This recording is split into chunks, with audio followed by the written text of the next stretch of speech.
Bonjour. Le 23 juin prochain, les Britanniques vont se prononcer sur le maintien ou pas du Royaume-Uni au sein de l'Union européenne. C'est ce qu'on appelle le référendum sur le Brexit.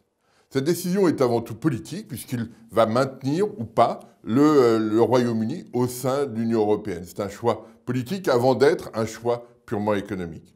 Pour les Européens, c'est une situation importante. L'Union européenne ne va pas très bien. On a une dynamique qui est un peu morose sur le plan politique et sur le plan économique. Et il me semble que les Européens, les Français, les Allemands, Bruxelles, devraient se saisir de cette opportunité pour envoyer un message très fort, un message politique très fort sur ce qu'on veut faire de l'Union européenne, quels sont les objectifs sur l'Union européenne pour rassembler, pour éviter cette fragilité que l'on perçoit. Il me semble que c'est le premier point essentiel. On est en politique, les Anglais veulent faire un choix éventuellement politique de sortie de l'Union européenne. Les Européens doivent avoir aussi un message très fort pour dire ce qu'est l'Union européenne. Ça, c'est un premier point. Mais forcément, une fois qu'on a évoqué cette question politique, eh bien, on rentre dans des dynamiques économiques parce qu'on voit bien les conséquences que cela pourrait avoir. Alors, trois éléments, on ne va pas tout lister, mais trois éléments qui me paraissent importants. Le premier est que les investisseurs du monde entier se sont installés en grande partie au Royaume-Uni pour deux raisons. À la fois la flexibilité de l'économie britannique, cette capacité à réagir très rapidement, et dans le même temps, cet accès au marché unique, c'est-à-dire à un marché considérable qui est celui de l'Union européenne. Donc ça donnait au Royaume-Uni un rôle absolument considérable au sein même de l'Union européenne. S'il y a Brexit, si les Britanniques sortent de l'Union européenne, eh bien l'accès au marché unique sera modifié. Les Britanniques ne faisant plus partie de l'Union européenne, cette situation-là va être modifiée. Alors, est-ce que c'est important? Oui. Oui, ça l'est parce que quand on regarde les échanges du Royaume-Uni avec le reste du monde, eh bien, on s'aperçoit que la majeure partie des échanges britanniques se font avec l'Union européenne, c'est-à-dire qu'on échange principalement avec ses voisins. C'est ce que montre le graphique ici, que vous avez ici. Vous avez d'un côté sur l'axe vertical le montant des échanges entre le Royaume-Uni et les divers pays du reste du monde. Et puis vous avez sur l'axe horizontal la distance entre le Royaume-Uni et ces différents pays. Et on voit que les pays les plus proches sont ceux avec lesquels le Royaume-Uni commerce le plus. Donc ça veut dire que si on change les règles, eh bien l'impact sera important pour l'économie britannique. Vous voyez, tout en bas, il y a la Nouvelle-Zélande, il y a l'Australie, qui font partie du Commonwealth, mais qui échangent finalement assez peu avec le Royaume-Uni.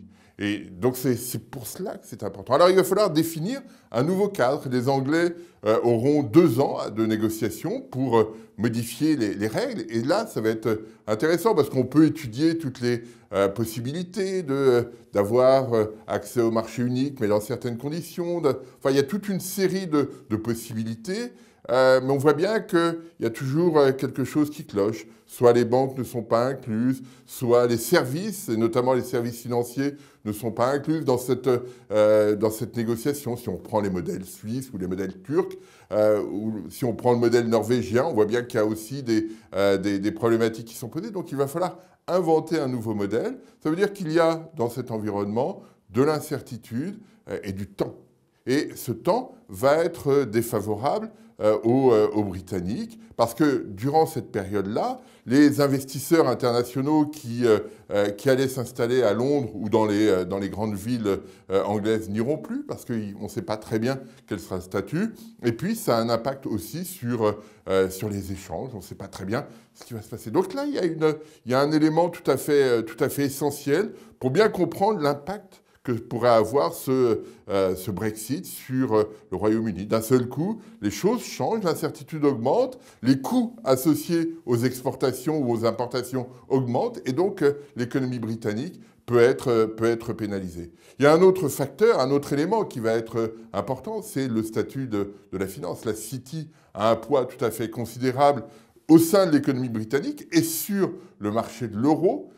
cette situation va être modifiée en profondeur, très certainement. Et donc, là aussi, une source de revenus considérable sera altérée par cette sortie du Royaume-Uni de l'Union européenne. Donc voilà, on a juste en quelques mots ce qu'on peut voir. Il y a un autre point qu'il faut signifier, c'est que l'Union européenne, quand elle discute, que ce soit pour des négociations politiques, des négociations commerciales, elle discute pour les 29 pays de l'Union européenne. Si les Britanniques sortent, ils vont être obligés de renégocier tout ça et d'avoir un poids politique beaucoup plus faible. Donc la question est de savoir comment eux s'observent, comment ils se perçoivent. On n'est plus du tout au 19e siècle, la période où le Royaume-Uni était très fort, c'était le cœur de la révolution industrielle. Ça n'est plus le cas. À l'époque, le Royaume-Uni avait des colonies tout à fait considérables et s'étendait sur le monde entier. On n'est plus du tout dans la même logique, on n'est plus du tout dans la même globalisation. Et donc là-dessus, il y a un point sur lequel il faut réfléchir. Et je voudrais revenir, in fine, sur l'Europe, sur l'Union européenne, parce qu'on aura un impact fort. Pour la France, pour l'Allemagne, le Royaume-Uni est un partenaire commercial très important et un partenaire politique très important. Et donc, on voit bien la nécessité qu'il y aurait aujourd'hui pour les Européens d'avoir un message très fort sur ce que l'on souhaite de l'Union européenne, sur son avenir, sur la façon dont on souhaite la voir évoluer. C'est ça le message qu'il faut aujourd'hui essayer de développer, parce que c'est cet élément-là qui joue notre avenir à nous, même si les Britanniques sortent de l'Union européenne. Je vous remercie.